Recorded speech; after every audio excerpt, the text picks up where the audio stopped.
Maka ini sudah akhir zaman, teman-teman. Nanti kalau muncul Al-Ghaus itu, pastikan dia Al-Mahdi. Antum baiat sama dia. Leburkan semua torikot-torikot kita. Namun torikotnya apa? Torikot Mu'tabarah 4000, 40. Leburkan semua, baiat kepada beliau. Itu. Kapan itu? Gak lama lagi. Cuma gak lamanya saya gak tahu. Gitu. Itu ilmu Allah subhanahu wa ta'ala. Sebenarnya kita dikasih tahu sih. Cuma rahasia itu gak boleh dibuka-buka. Ya, kapannya, di mananya, wallahu alam lah nanti. Takut-takut kita salah kan? Takut-takut yang kita pandang itu salah.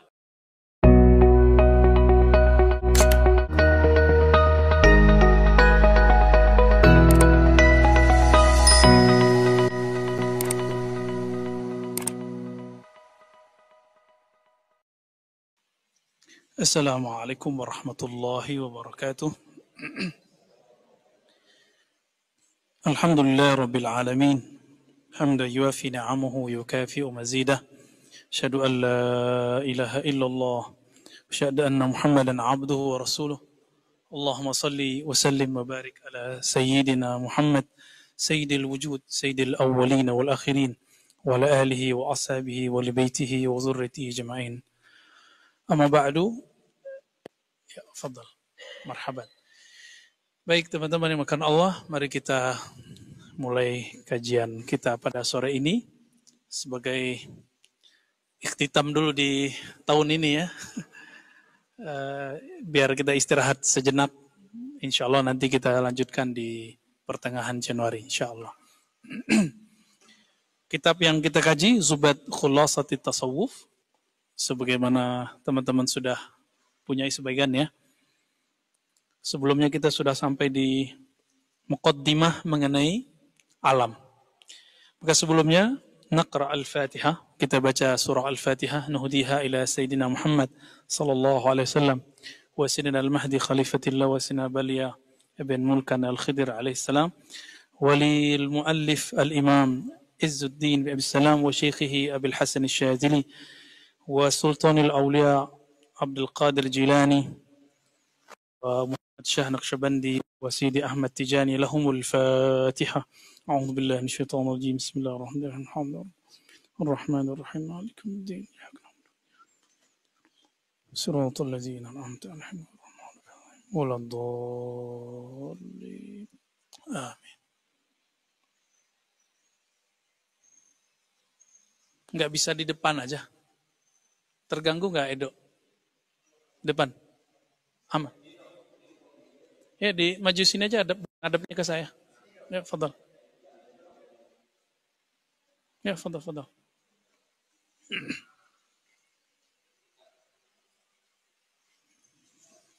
Energinya lebih enak ya. Baik.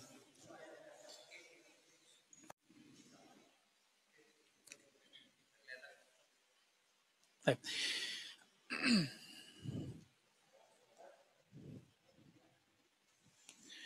Taib ayuhal ikhwah, di pekan lalu kita sudah menghantarkan mengenai awwalu qadamin rafa'ahu min dari malakihi atau mulkihi ya. Jadi alam pertama yang kita sedang jejaki ini disebut alamul malak. Pengantarnya kemarin. Jadi pengantarnya udah bikin kita mabuk. Alamul malak. Disebut juga alam nasut. Nah, di sini akal bekerja.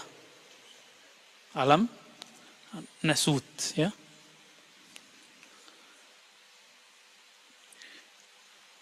Apabila Allah Subhanahu wa taala Al-Wahib Al-Karim yang maha memberi anugerah dan maha karim berkehendak kepada salik, kepada murid, naik pangkatlah dia menjadi murad.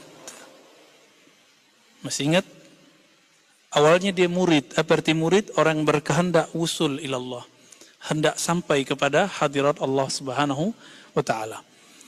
Maka dia berjuang untuk meristirahatkan akalnya. Supaya akalnya lebih kuat. Jadi afala ta'aqilunnya lebih kuat. Tadinya dia berakal dengan materi, sekarang berakal dengan immateri, yaitu qalbu. Ya. Maka Allah angkatlah dia dari alamul malak, alam syahadah, alam nyata, pindah ke alam malakut. Malakut disebut alam malaikat. Itu sebabnya Sayyidina Ibn Abbas itu Allah izinkan melihat Jibril 2 kali. Antum ngeliat kabur.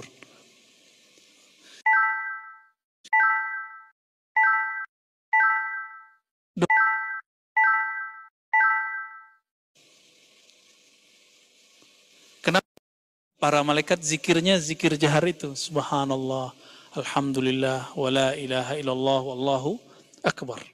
Nah, itu zikir-zikir malakut.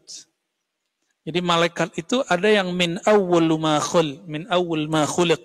Awal dia dicipta, itu zikirnya subhanallah sampai nanti. Maka kalau ada orang zikirnya subhanallah bihamdi subhanallah azim, dia sudah meniru malaikat. Gitu. Ya. Itu pegangan malaikat Mikail, junud Mikail, ya.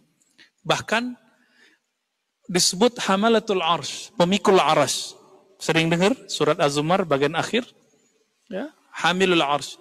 Itu ada berapa tiangnya arsy? Ya. Malaikat pegang 4, tapi yang paling tengah kita manusia. 1 subhanallah, 2 alhamdulillah, 3 Allah Akbar, 4 la ilaha illallah. Kita yang pegang la haula wala quwata illa billahil aliyil azim. Nah, siapa yang megang ini? Itulah yang disebut al-ghaus. Wali al-ghaus.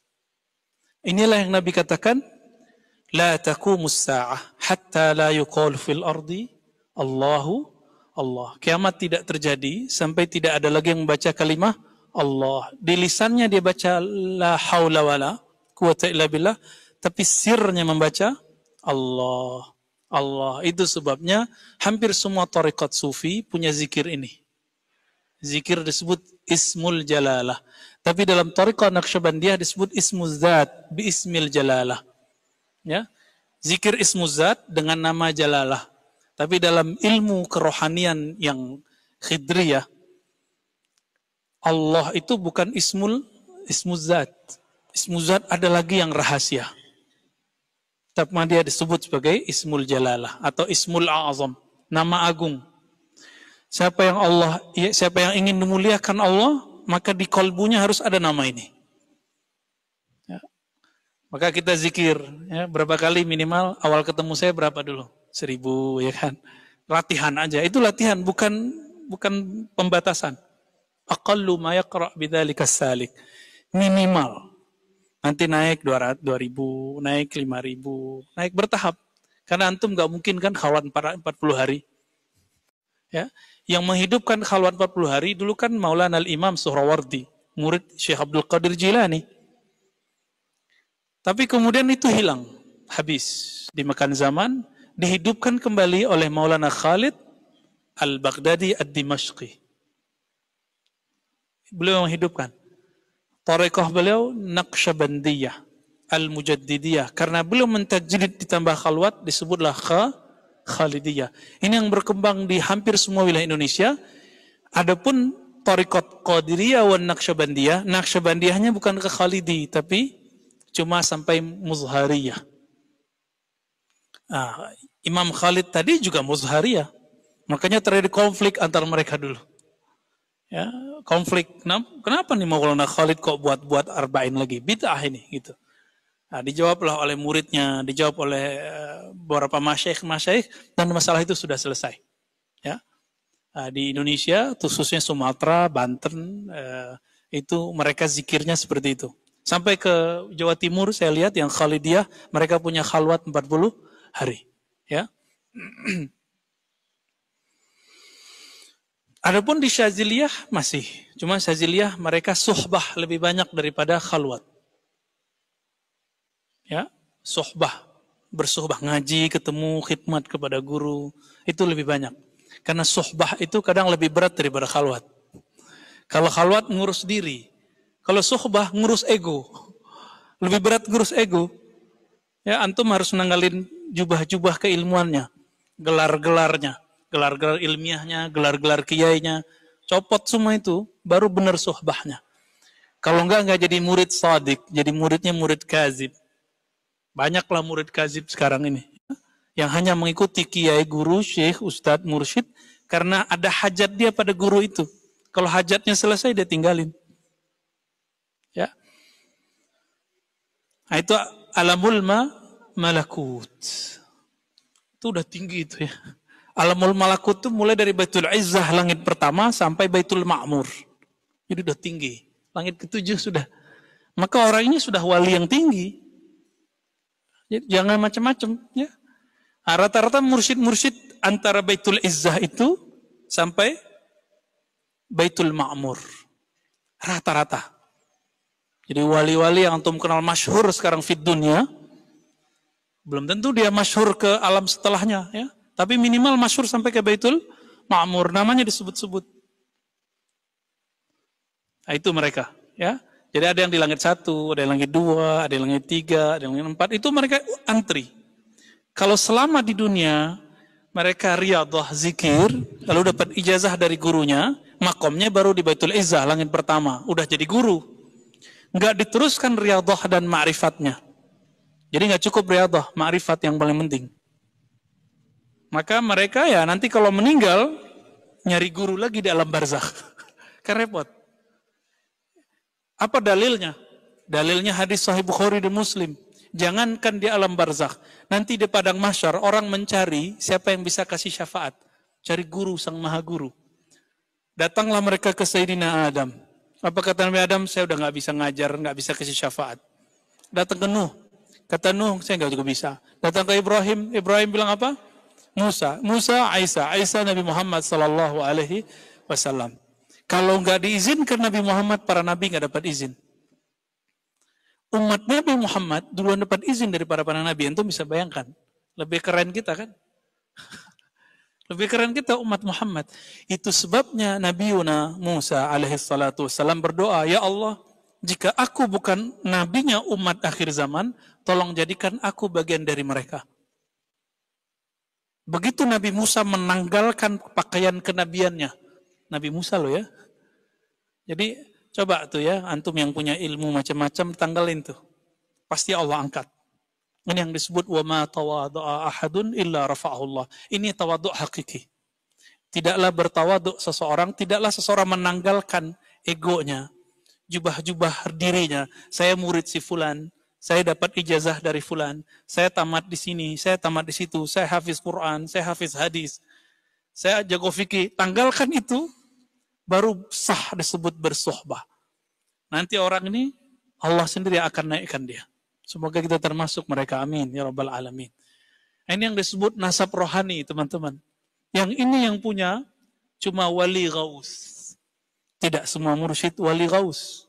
Wali gaus cuma satu di dunia.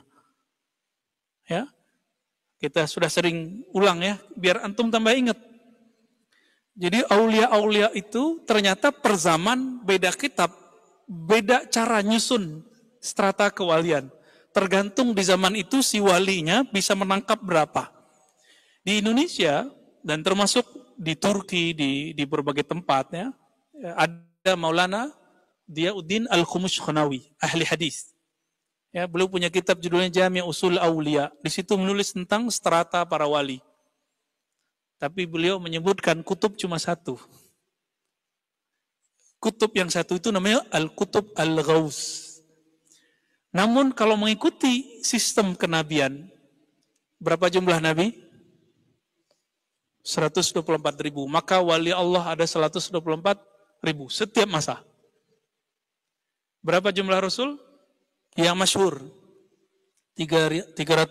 313. Lalu yang disebutkan di Quran 25. Maka jumlah gaus itu cuma 25. Jadi dari dulu sampai sekarang dihitung dari zaman Sayyidina Al-Husain sampai sekarang dan penutupnya 25. Kalau dihitung-hitung gausnya sudah 24. Berarti tinggal satu dong.